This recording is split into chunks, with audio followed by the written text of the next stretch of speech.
رسول اللہ صلی اللہ علیہ وسلم نے فرمایا، جو شخص اللہ کی راہ میں جہاد کے لیے نکلا، اللہ اس کا ضامن ہو گیا۔ اللہ تعالیٰ فرماتا ہے، اس کو میری ذات پر یقین اور میرے پیغمبروں کی تصدیق نے اس سرفروشی کے لیے گھر سے نکالا ہے۔ میں اس بات کا ضامن ہوں کہ یا تو اس کو واپس کر دوں ثواب اور مال غنیمت کے ساتھ، یا شہید ہونے کے بعد جنت میں داخل کر دوں۔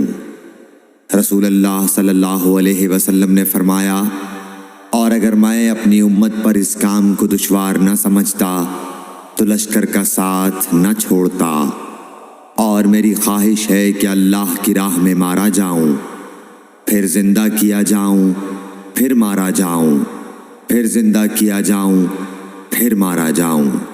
حضرت صلی اللہ علیہ وسلم نے فرمایا، جو کوئی رمضان میں راتوں کو ایمان رکھ کر اور ثواب کے لیے عبادت کرے، اس کے اگلے گناہ بخش دیے جاتے ہیں۔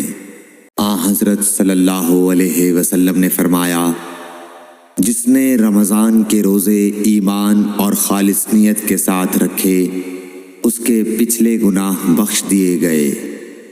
حضرت صلی اللہ علیہ وسلم نے فرمایا، بے شک دین آسان ہے، اور جو شخص دین میں سختی اختیار کرے گا تو دین اس پر غالب آ جائے گا اور اس کی سختی نہ چل سکے گی۔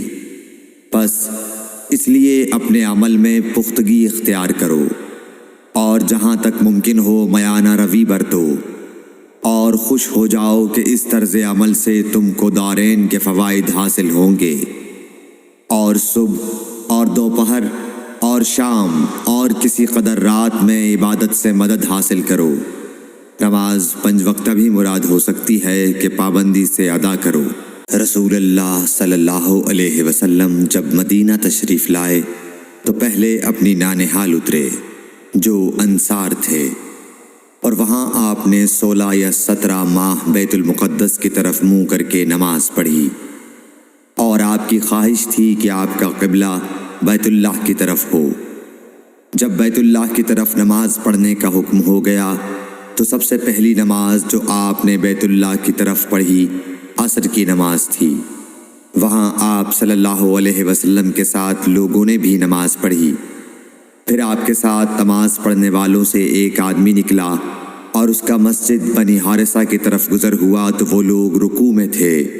وہ بولا کہ میں اللہ کی گواہی دیتا ہوں کہ میں نے رسول اللہ صلی اللہ علیہ وسلم کے ساتھ مکے کی طرف منہ کر کے نماز پڑھی ہے۔ یہ سن کر وہ لوگ اسی حال میں بیت اللہ کی طرف گھوم گئے، اور جب رسول اللہ صلی اللہ علیہ وسلم بیت المقدس کی طرف منہ کر کے نماز پڑھا کرتے تھے، یہودی اور عیسائی خوش ہوتے تھے، مگر جب آپ نے بیت اللہ کی طرف منہ پھیر لیا تو انہیں یہ امر ناگوار ہوا۔ زہیر ایک راوی کہتے ہیں کہ ہم سے ابو اسحاق نے برا سے یہ حدیث بھی نقل کی ہے کہ قبلہ کی تبدیلی سے پہلے کچھ مسلمان انتقال کر چکے تھے، تو ہمیں یہ معلوم نہ ہو سکا کہ ان کی نمازوں کے بارے میں کیا کہیں۔ تب اللہ نے یہ آیت نازل کی، وَمَا كَانَ اللَّهُ لِيُضِيعَ إِيمَانَكُمْ، سورہ بقرہ آیت number 143۔ Thanks for watching. Don't forget to like, comment, share and subscribe to